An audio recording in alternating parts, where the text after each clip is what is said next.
Good night, ladies and gentlemen, and welcome once again to our program, The Alliance on the Move.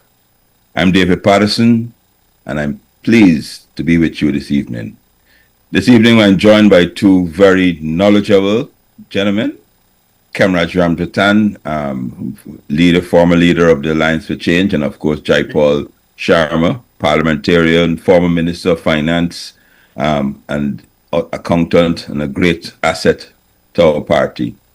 This evening, we will be examining Budget 2026. As everyone is aware, that the debates was just concluded last evening. I mean, we had a week of debates. The budget was read before the budget, as every budget has been almost annually, is the largest ever budget, and that is something you will keep hearing for the next for foreseeable future.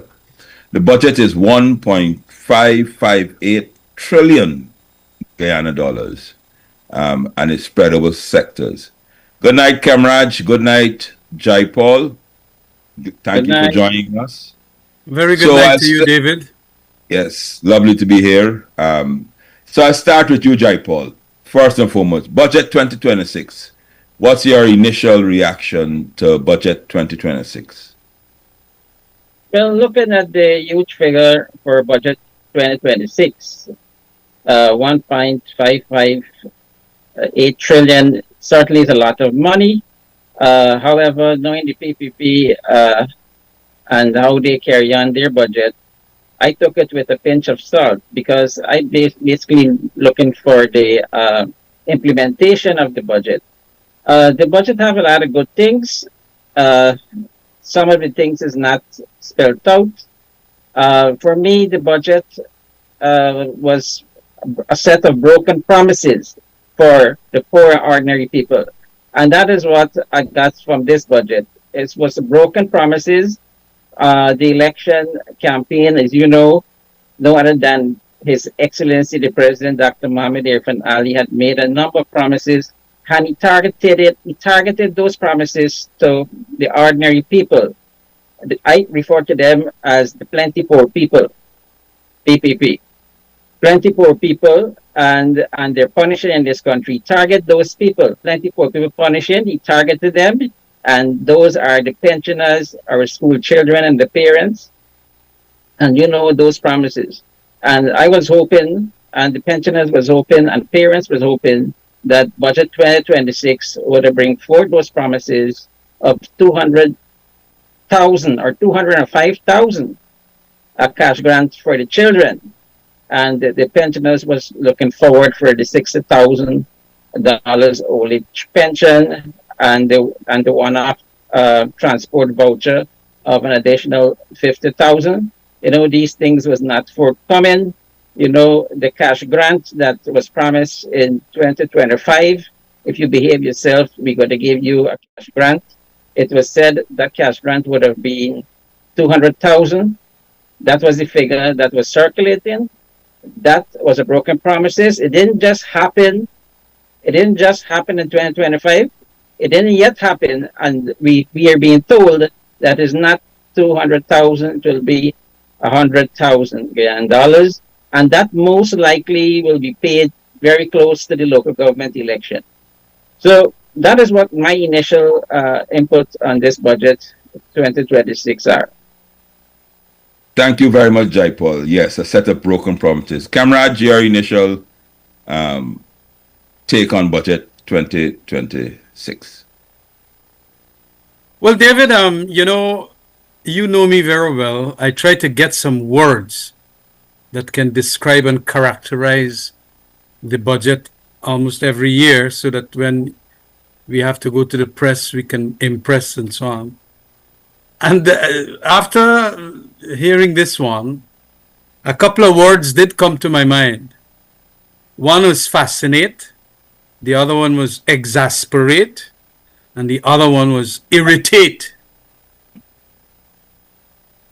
Fascinate because of, how Guyanese, and especially the PPP's base, can be stuffed with propaganda from their party leaders as to how great an economy this this economy and this budget is going to provide for them and all of that.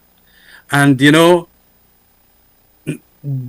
and denigrating those who might dissent, like a Christopher Ram and things and so on, with dissenting opinions and critiques. That is what fascinates me. That almost every time they come out with this nonsense. Then what irritates and so on is their broken promises, just as mentioned by Jaipaul. Oh, they promised a lot before that September elections as to what they will do in their first budget, and all the cash grants and all this and that, and the extensive spendings that they're going to indulge in for purposes of getting the vote at that time. Now that they have gotten the votes and an extra 3 seats in Parliament, they have irritated even their own support base.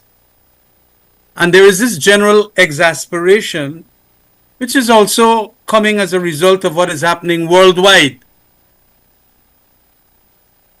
There will be so much devaluation of our monies as against the US dollar. They got a lot of problems in America with Mr. Donald Trump. A lot of things have happened in Guyana as a result of Donald Trump. Let's say the PEPFAR thing and so on, with the USAID aid cutoffs and so on. Been closed down. Yes, and all of these things. But because they don't want to talk about these things, they don't want to annoy Trump, they never mentioned any of these things and so on. Now, if you're principled and if you're a Jaganite, you ought to talk about these things and, at least offer what is called a relevant critique as to how we will suffer as a result of high, tariffs and so on.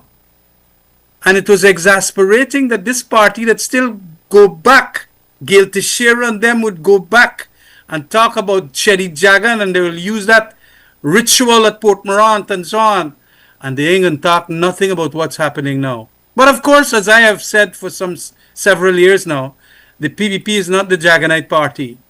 It is a pack of crony capitalists that are entirely indulging in corruption at the highest level. And we're going to come to the corruption part, because that is also an exasperating feeling that I have. Because I think it was just before the New Year, we had that we're going to have anti-corruption committee. And then all fell apart. There is no money for an anti-corruption committee. There is nothing laid out as a plan for what you're going to do. And today, the corruption has gotten really, really bad in this place. The contractor and the fact that you have so much money in infrastructure work, which is going to go to friends, family, flatterers, and of course, the rest, means that they want to indulge in that continuing corruption.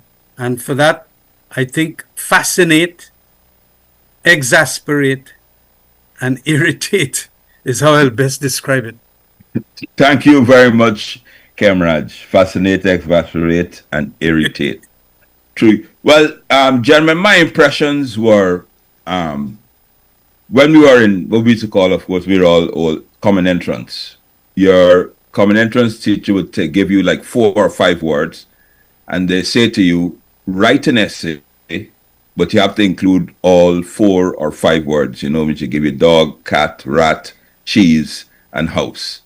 And you would write anything, but all you have to do is stick in these words, and you'd hope you pass the test. That's my impression of this budget. You know what I mean? Ashley Singh knew that how he has to say, give a little bit to the old age pensioners, so you give them 5,000. You have to say a little bit to the business community, so you said you drop VAT on vehicles.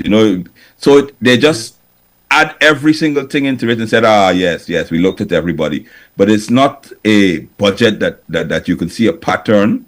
You can get your way out of. You can see how you can get your way forward. it's just a set of numbers, and then they can say, oh, we did something for old age pensioners. We gave them 3 or 4 thousand. We gave the teachers nothing, but don't worry with that. I mean, we give the businessmen something. We didn't. We reduced the tax on pickups. You know what I mean?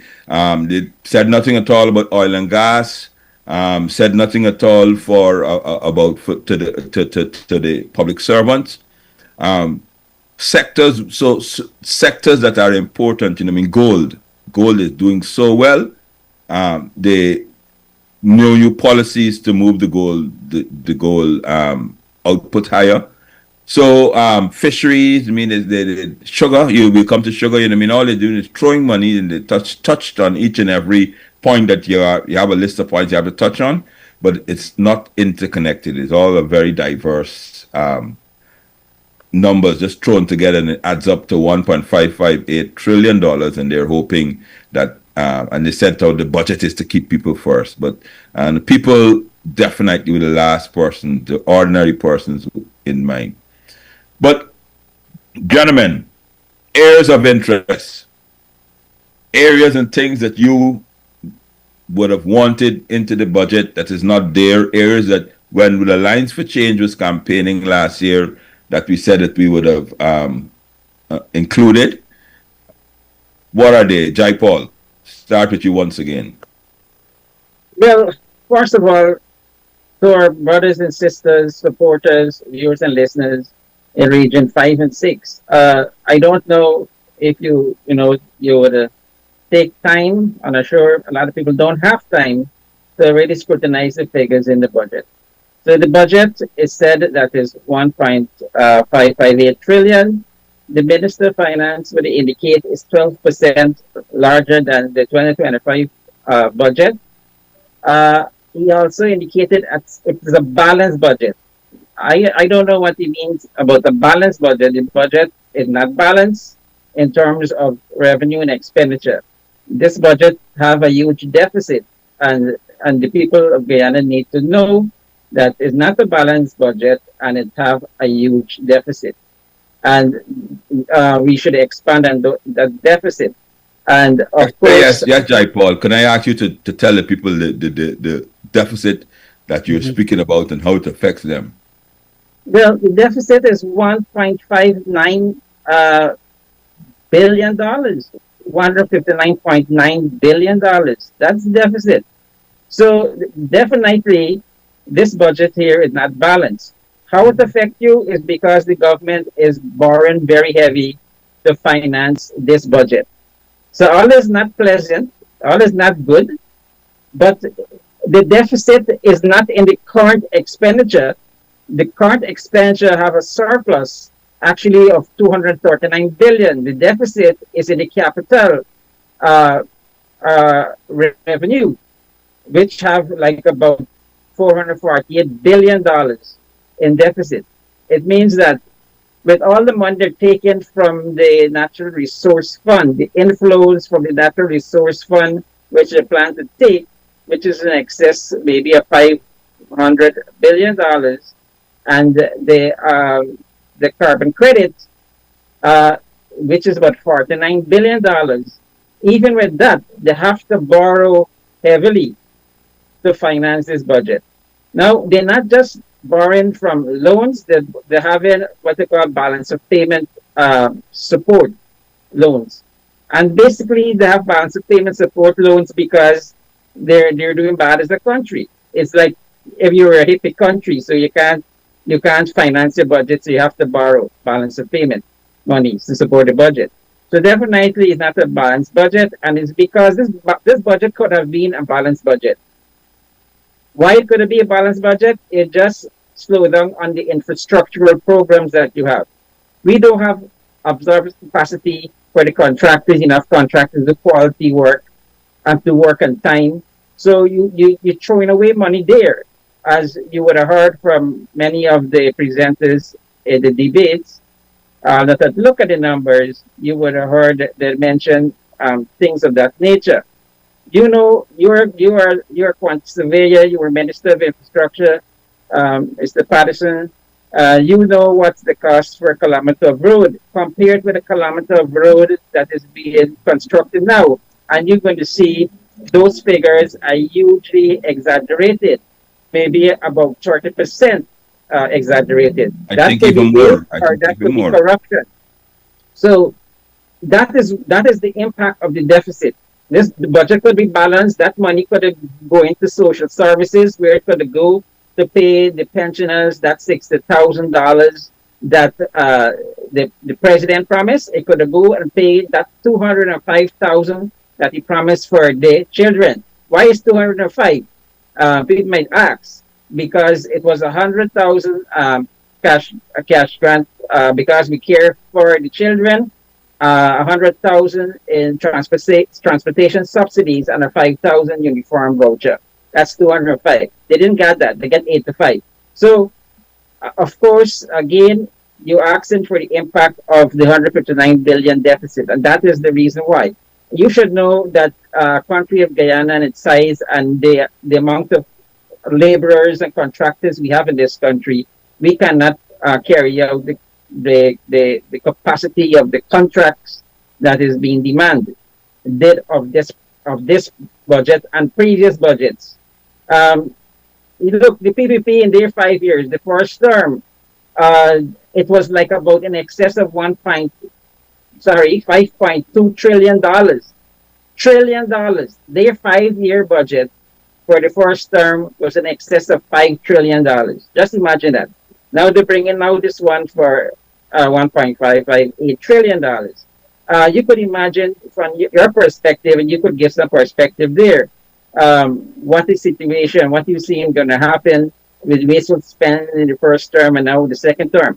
Also, you asked about the AFC, and I'm happy that you did ask about that because um, our presidential candidate then and then leader requested of me when I came on to the AFC to present a budget, to present a short-term plan when we get into office, and I presented that. The short-term plan is exactly something like what the president put on his campaign trail. The people didn't believe us. I always see the people is the biggest loser. No, and then Christopher Ram said our manifesto was the best of all political parties, but that didn't transcend it in the votes that we expected. So what we would have given the people in 2025, in the first 3 to 4 months, as you know, the election was the 1st of September 2025. Why you wait to convene Parliament so late? Why they're playing games? And I did say in that period there was sufficient amount of money should it be remaining in the budget that we could offer a cash grant of $100,000 across the board, and we single out persons with disability, and we single out pensioners that their cash grant going to be $150,000. So that's a takeaway. This is something the people lose.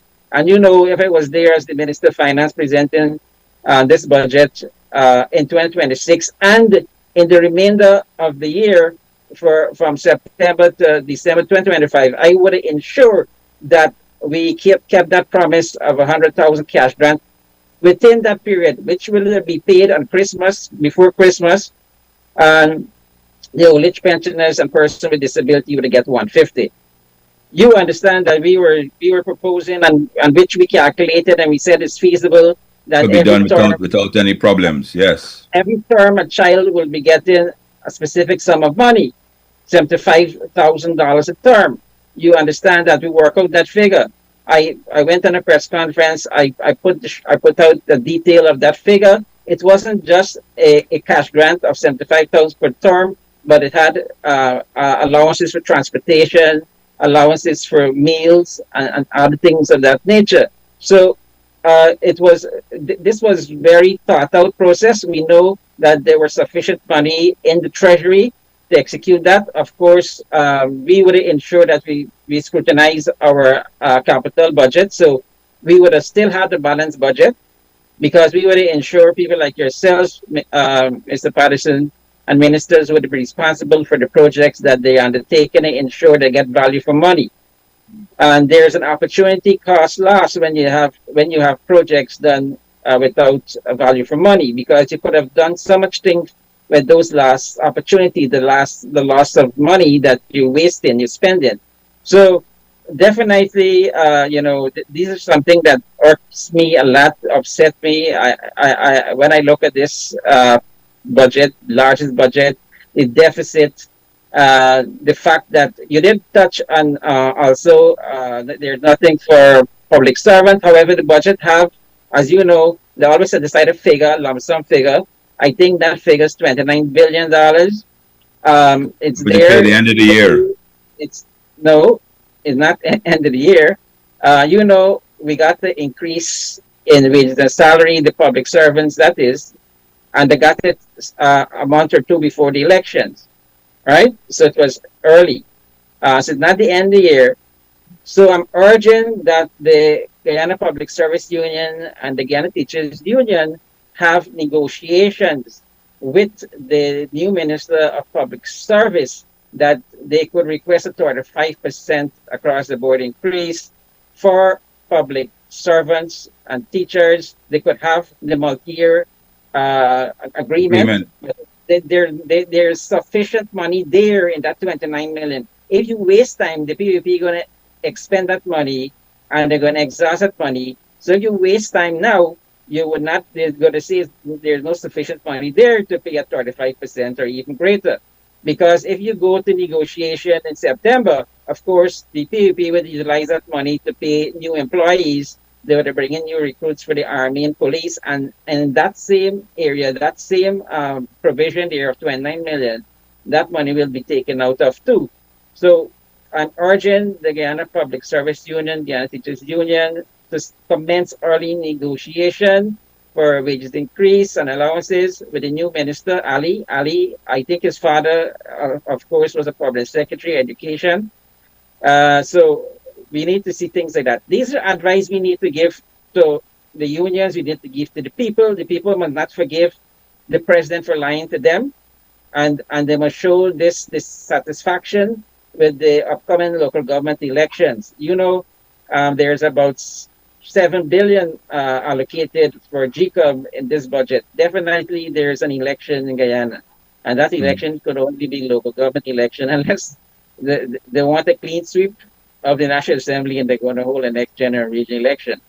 So definitely. Thanks. Well, let me ask Camraj.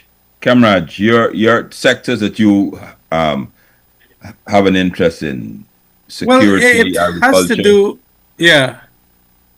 It's largely the sugar, spending an additional $13 billion on sugar, and the promise now that we're going to get it right in 2030. All the time they're going to get it right by 2025. Now they come and they say they're going to produce 100,000 tons of sugar by the end of this year. Last year, I think they only managed 60,000 tons. I think 53,000. 53 or less than that. Yeah. They didn't even reach their target.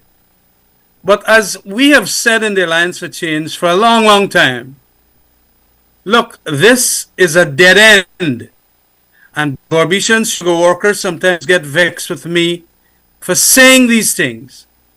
The trouble is that what we see now from the statistics coming out from Gaisuko is that they produce at 131 US and they sell at 17 cents. Yes, that's and amazing. moreover, we have what is called a climate arrangement now. This rainfall the wrong time, rain falling right up to now. Place sometimes gets scorching hot, the extremities are there, and so on. And so the fields are going to be affected. Then we have a labor supply problem. And then you're going to pump an additional $13 billion.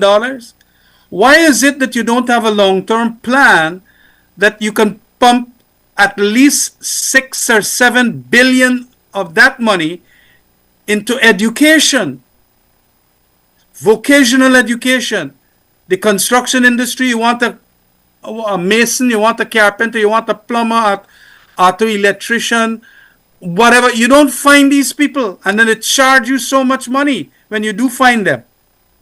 You want lots more people to be employed outside of that fast spiraling downwards sugar industry. And if you could divert that money away from them, of course, we have to produce some sugar for our local consumption. I don't want us not to. But the trouble is, right size was the correct thing. Now they're gone and say they're going to make Skeldon operable. They're going to do back this one Yeah. that was closed down, and Wales and all kinds of nonsense. It has to do also with the politics and the ethnicities of employment in Guyana. And a lot of these people don't want to go and put their generation, the next generation, to go and cut cane. Some of them, vexed badly about that because the children get 8, 9 subjects, CXC, and they got to go and cut cane. That's what you're going to do to the kids? I am saying that if they had strategized about these things, but they did not. And that is what is exasperating. That is what is so irritating. But you got also what I find them coming up with newness about it, novelties, the idea that, look, hey, we're going to have what is called a giant sugar refinery with some foreign company and a local company. Why are they so great at this thing, fascinating as I call it, about how they fool people with their propaganda? We don't know nothing about this thing. They didn't consult, I understand, about this thing, but they just throw it out like a pie in the sky thing, hoping that it will come off. Well, we don't know. And then what will be the charges that the company would want the brown sugar? If we produce for 131, are they going to buy at 131? Or are they going to they're going to want it like how we selling at 17 cents to them? So these companies are going to make all the big profits, and then slaughter the actual sugar workers, a lot of them Barbicians. That is what we're going to have. But they don't want to talk about these things, and the budget was pretty silent about that, but just jump and say to their, what you call red meat base, the Barbicians especially, that look, hold on, we come in with a lovely sugar refinery, and they can get some Sucroman or an American company. Look, it's because back in the days. It's going to be because back in the days, and it's going to be slavery again for the sugar workers. You take it from me. Because they're not going to want to buy at our cost of production. They're going to want the thing to be subsidized. Further even. Yep. But Camraj, you made a very good point when you talked there, because we have to remind the viewers that they've done this to us before. That's right. They moved the Enmore packaging plant, they dismantle it, and they set out they're carrying it up to Berbice, which they're going to reassemble it and do a state-of-the-art, better packaging plant. That never happened.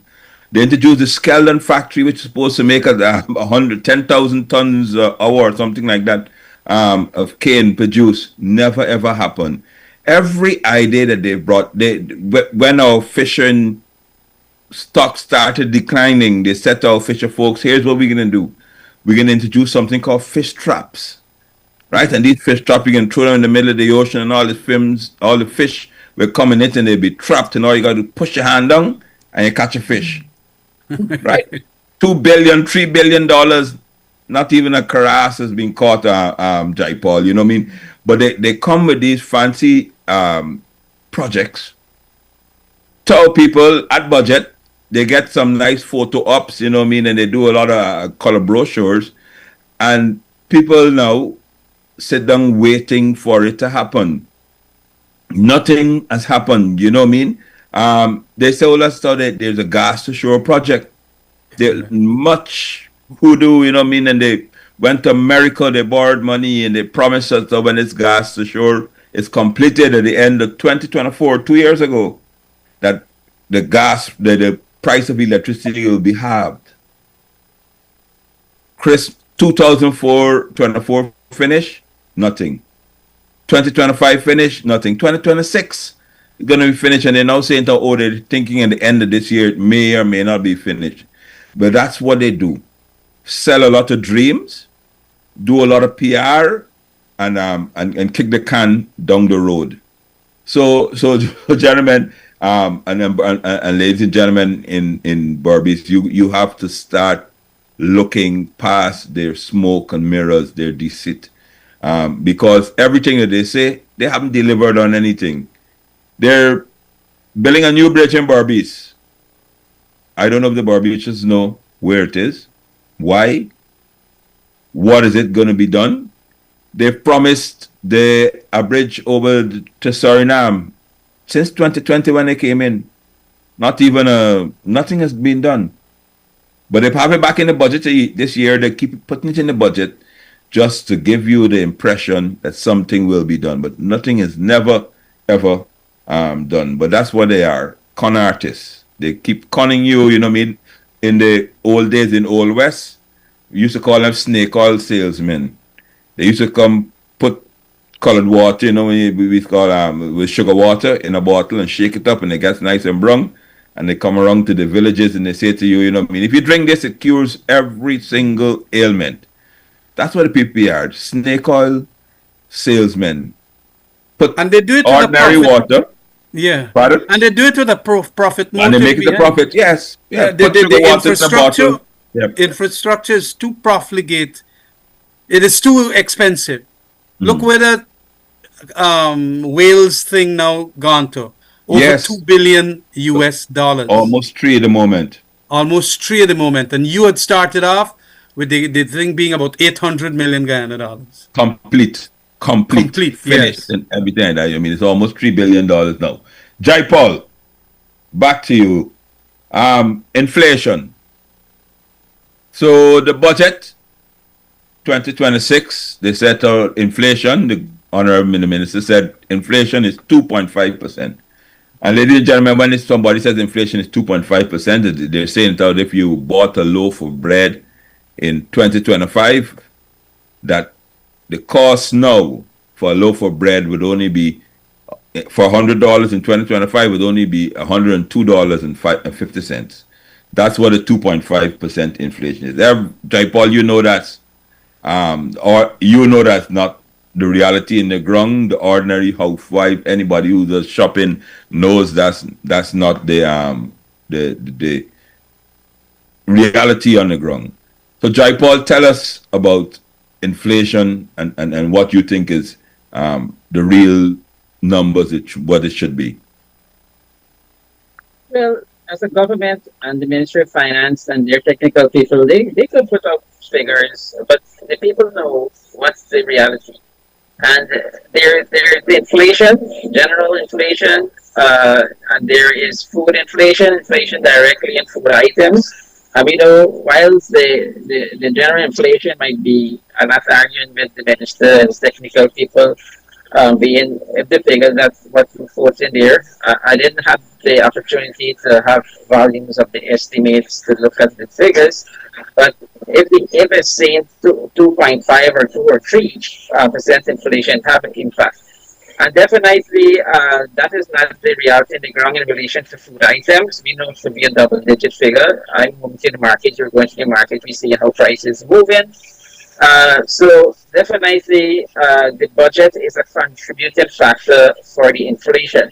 That is the reason why I'm saying going back to the deficit, and I indicated a deficit of $1.59 billion.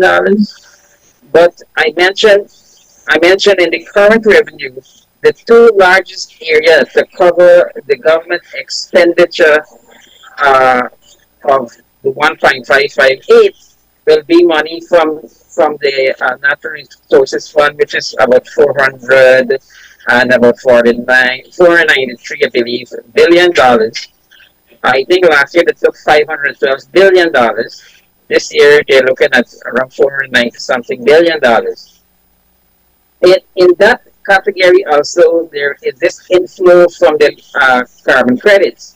Now, if you go back to the previous PAP budgets, they put the carbon credit amount allocated there for revenue, and that amount will always fall short by 30 or so $billion. So here they put, I think, $49 billion for inflow from the low carbon credit. They put 49, but the reality going to be what? It's going to be around 14, 15 billion. So if there's a shortfall, which there will be in the inflow there, finances somewhere. That shortfall goes to the already $159 billion. So the deficit basically, if you really put a true figure for that expected income of the inflows on low carbon, should push the deficit up to about $180 billion. Now, inflationary measures. What is inflationary? Inflationary is the government's expansion program, how to build out this country. And if you want to build this country out very rapidly, and we not have, I have no arguments if you want to build hotels. We don't have the people to fill the hotels, but you're building hotels. They have a huge housing program drive. They have a huge programs for roads. They have huge programs for every single thing under the sun. Even GPL have a very Oh large yeah, it's budget there. almost $66 And billion so, dollars in yeah, GPL. good. So these all these things are inflationary. So more you build out, more you expand, and so on. It puts money in the hands of a few people, and when they come to the market, is demand and supply. So if I'm selling Boro, if I'm selling pumpkin, I'm selling Kalu, whatever I'm selling, is who get money pay, right? So we have all these hotels, yes, and we attracting a lot of tourists. You know, the government want to use the resources from the oil and gas to focus on tourism. That is what he's gonna fall back on. The presidency he's gonna fall back on tourism after oil and gas is no more. So he's invested in that area. But if you don't have food, if you don't have enough food for your people, and you bringing in foreigners and tourists and things of that nature, and you want to do weddings in the country and all these other things, you bring in people in the country and they're competing for the same food resources that we have available. So caldo, I can't afford caldo. I don't know when last I eat caldo. I have to go to probably a wedding or a janty or something like that to eat the curry, because a couple little bundle like this is like 400, 500. If you want to cook kalu for your family, you have to buy like $1,000 or more. All depends on the size of your family. Pumpkin that people used to knock about pumpkin growing wild all over the place. You could go pick up a pumpkin in the road in the countryside. They're so wild they're growing. Um, you have to buy this thing by pound now. A slice of pumpkin is $500, $600 a slice. When I used to purchase an entire pumpkin for that amount of money when we were in government, and that is not far long ago. So, that is inflation, and that is the inflation the Minister of Finance is not putting out in the budget. Not That is the interesting. inflation he's feeling. So, a 10,000 tax-free allowance is not going to benefit the minimum wage workers. That the minimum wage is for the private sector 60,000. So if you move the threshold from 130 to 140, and you see I gave you 10,000 more tax-free money, it's not benefiting that person in the private sector that doing cleaning work and doing other work and working in Regent Street and so on as a porter and a sales girl and sales boy who get it 60,000, because the national minimum wage did not move. It's same 60,000. It's only out of generosity of the employers that they pay And it something goes up. extra. And so the government is not doing anything about that. Now the minimum wage in the public service is $102,000. So for a person to get to 140, that person is a senior officer, 140 is around a GS 6 or 7 in the salary scale. So you have to be senior to benefit from additional 10,000 free pay, and that 10,000 will have to be taxed. Of course, you used to pay tax on the 10,000, no longer taxable. So when it was taxable, guess what you was paying in tax? 2,500. So basically, that 10,000 is giving you 2,500 more disposable income a month. That's the increase you got this year. Yes, that is what if that's if your salary is 140.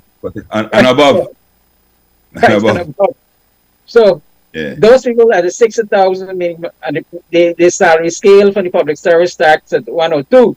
So 102 to 102 to salary scale from 1 to 5 are not getting that benefit. Just imagine that. And again, as I said, there's money there for the public service and teachers. We asked them to negotiate early for the increase, multi-year, whatever you want. But engage the government early. Don't waste time. Don't waste So on them. this is, and you mentioned, and Camraj mentioned a number of areas of broken promises. Look, $13 billion in this day and age with all the oil and gas and all the billions of dollars spending. We the APNU AFC government, had given Gaisuku, which the PEP claimed didn't like Gaisuku workers.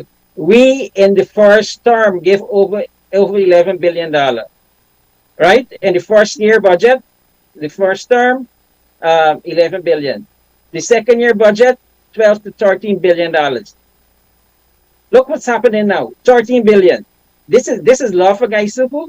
And I on programs for the AFC did point it out that no other than the president said that Gaisuku's performing poorly and heads going to rule if they don't improve Not in as their well on that on that note. Yes. So Camraj, Yeah. corruption. Thanks, Well, Jaipaul. Let's time is running, so let us go on corruption. So there are allegations, Camraj, of a minister, a junior minister, not even a senior minister, who has several houses in 5 years. There are allegations with another minister from Berbice who's built a mansion and has several apartments. There are allegations for almost every one of the ministers in the 5 years they've moved from ordinary citizen, from a house, according to some person that was falling down, to a mansion, all in 5 years. And then, of course, of course, nothing has been proven, but there is a perception of corruption in Guyana. And then you are the person, I could always remember, you were the person that used to quote Sir Collier, Professor Collier's that's book, right. Yeah. The Bottom Billion, where he says 16% or some percentage of all infrastructure work is screamed off by corruption. And of course, That is correct. That is correct. Look, Yeah. I think that it is standard knowledge now that the PPP is probably the most corrupt leadership that Guyana ever had. And they got a additional spunks about the thing now because they have won the elections and won by 3 more parliamentary seats and so on. But also the fact that the stakes are so high now with oil money and at $1.55 trillion budgets and so on, the thing will happen more all across the place. And those who had an element of morality or moral judgment that it is wrong, they themselves are going to indulge. Because the thing is rapid. The infrastructure thing is what Paul Collier was talking about in third world countries. The epitome or the center of corruption is contracts. When you now don't know what figure this road going to come up to, but your average, and you get an engineer estimate, sometimes the engineer's estimate is not correct. And that is why it has got to readjust and so on and so on.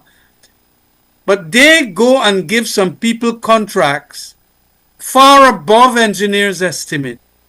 Millions and hundreds of millions of dollars. And then they take the cut back. They do it in all infrastructure work. And that is why the American government and the ABCE countries and so on are very vexed with them. Why is it that you're not talking about this thing and doing some audits, what they call performance audits on these contracts? And also allow that system in Parliament to function properly so that there could be cross-examination as to these things. Present-day cross-examination. No, but they delay the thing so we can deal with 2022 thing now and when public accounts come up.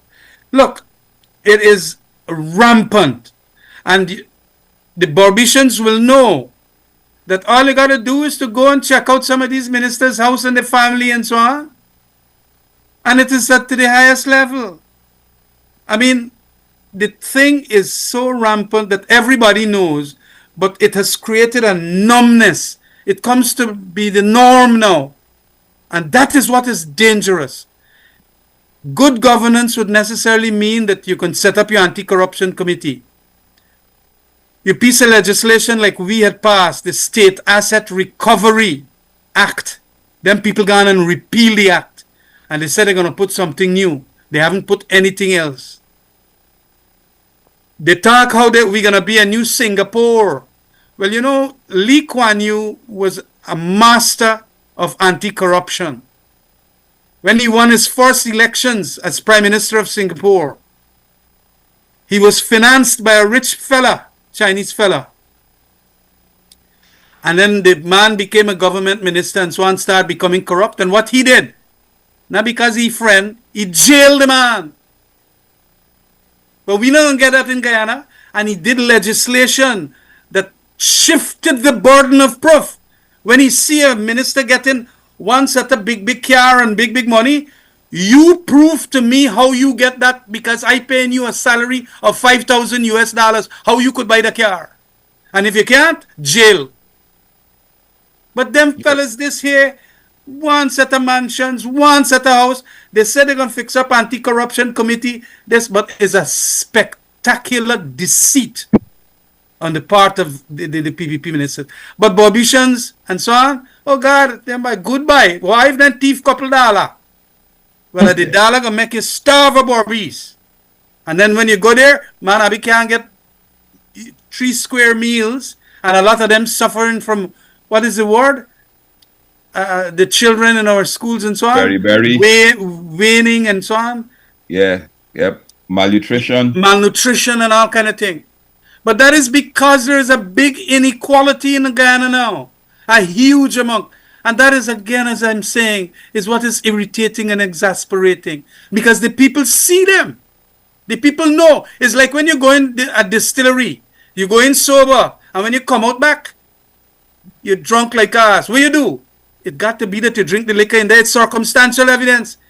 We ain't got to get, no, you getting $1 million salary. Basic salary for a minister, and them is the kind of house you're going to put up. Them is the kind of car you're going to get. Them is the and then you say that what? I have been struggling, like, what the minister girls say?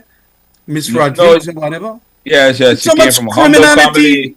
Yeah. And then after they declared that she got 4 houses in Guyana, 1 in America, Yeah. plus more.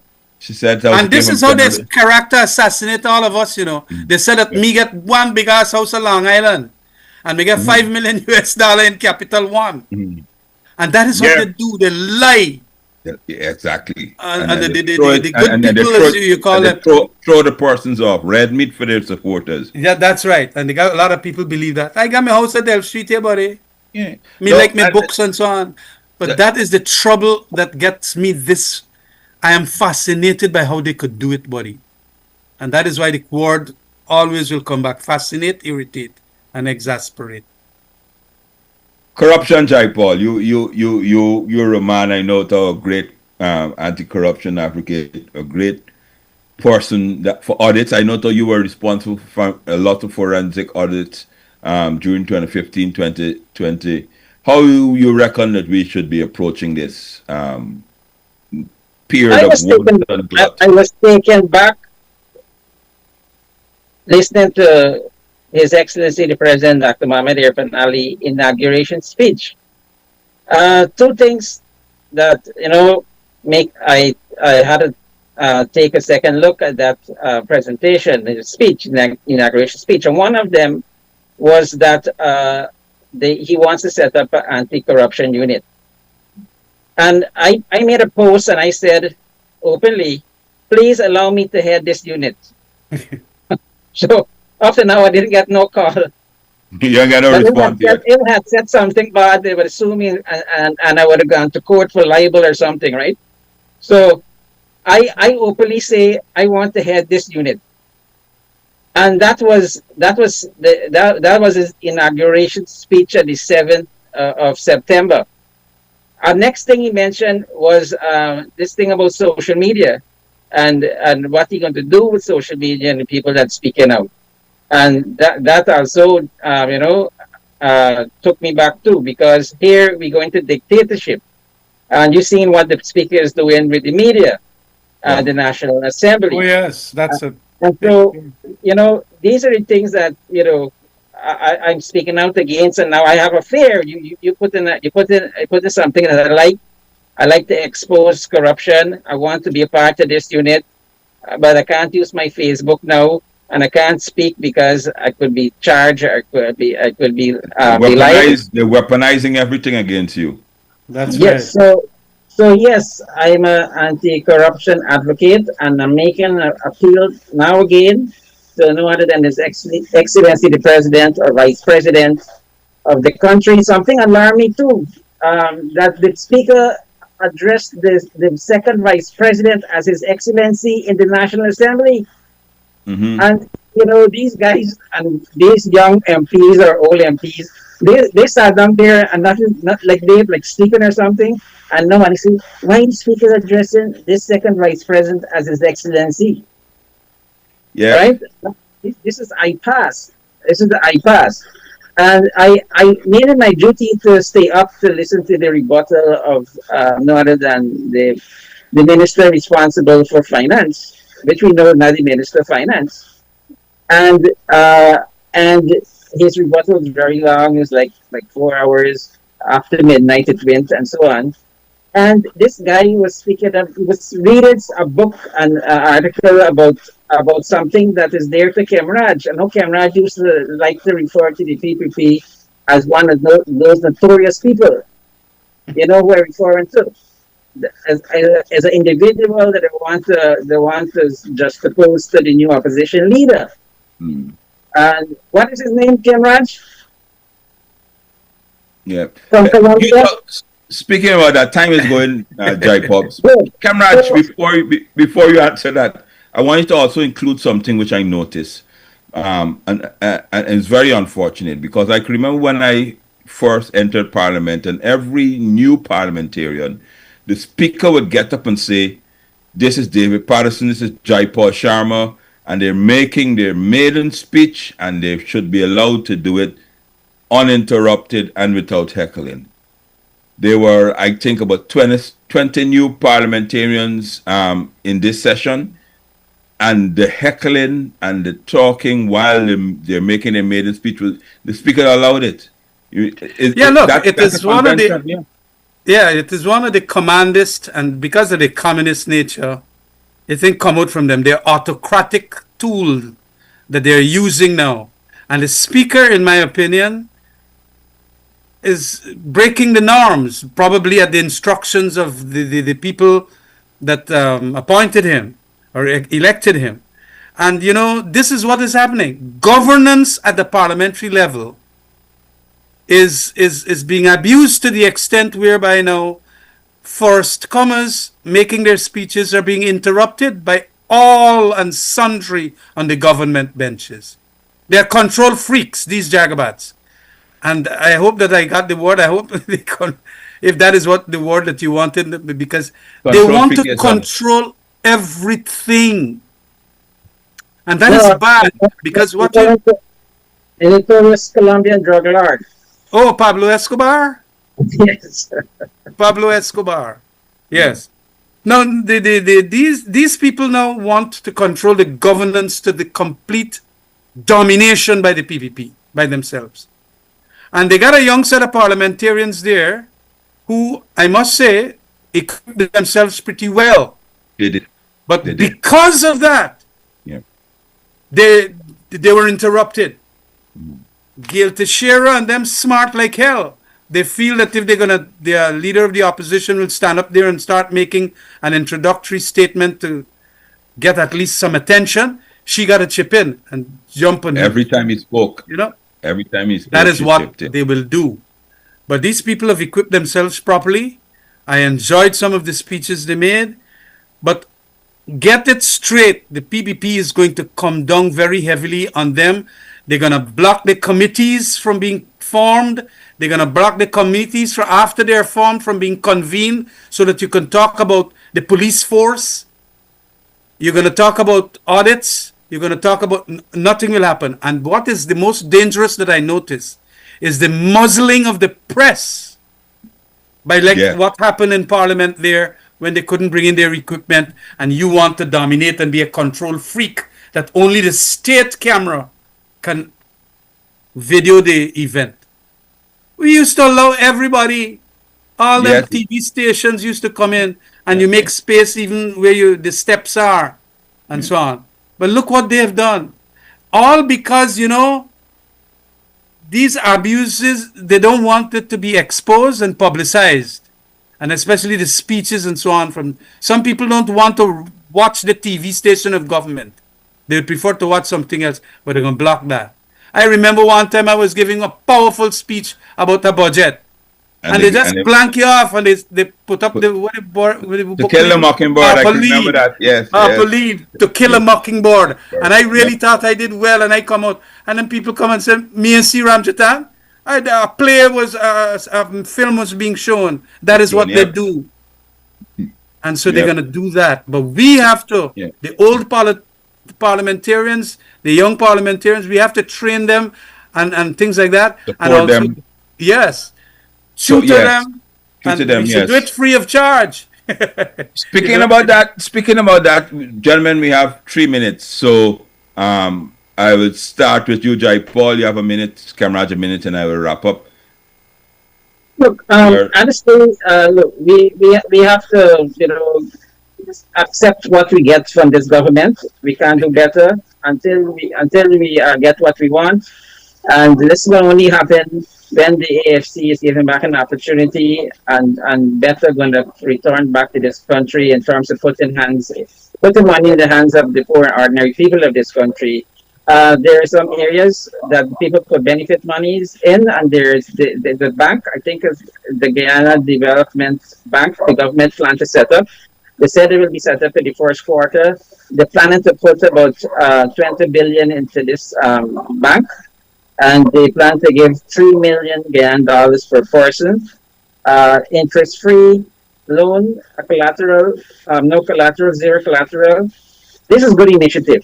However, you have an opportunity also to gain the next $7 million with a co-financing or co-arrangement with the commercial bank and the government for additional 7 million. So you could get 10 million. However, this money is going to women, to young people, and to persons with disability. I was hoping to benefit from that. I don't know how it could benefit from that. I hope it could be extended. However, 20 billion, if it's indeed 20 billion, will only attract about 6,666 individual applicants. Yes. And we know there's a lot of people punished in this country. I would like to have opportunity of that 3 million plus 10 million to do a business. Also, the president make mention of a celery project. I want to plant some celery. I understand the presidency you could get 1.3 million planting celery. I want to be a part of that. I want to use my 100,000 cash grant for that. So, Mr. President, please tell me about this celery operation so I can be part of that. And maybe one of the ministers that is so efficient in chocolate could tell me and you and the nation how we could be a billionaire in just saving our chocolates and selling it to Yeah. school children. Camraj, you have a third. My message to the Barbicians, don't be fooled. You've been fooled for quite a long time. And these people will come with all in pie in the skies, deceptions, and artifices and all kinds of devices to fool you. They got the money now. And this budget got a lot of what is called discretionary spending. They increase discretionary spending. And so they're going to come to you whenever you start row and they're going to dole out some money. But that is not how you must manage an economy. Quieten you down and stupefy you with a couple dollars when it is not that. That should be the way for long-term training and skills training and all of that, so as to enhance a capacity to enrich the country as a whole through the skills that you're going to develop.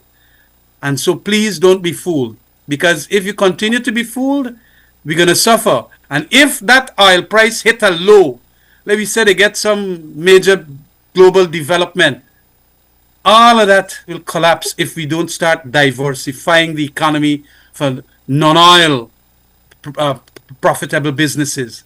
We're going to be in serious trouble. We don't want that to happen. So be very, very cautious as to what you accept from this PPP leadership. Thanks and good Thank night. you. Good night, folks. Thank you very much, Jaipaul. Thank you very Good much, night. Camraj. Thank you very much for joining us. We will be with you next week again. We want to, at the close of the budget debate, we will look into other areas, natural resources, oil and gas, local government elections. Jaipaul, I'm sure you'll be back on that. So I want to say thank you for being with us. Have a good night. Be safe, and God bless. Good night, Thank you. ladies and Good night. gentlemen. Thank you.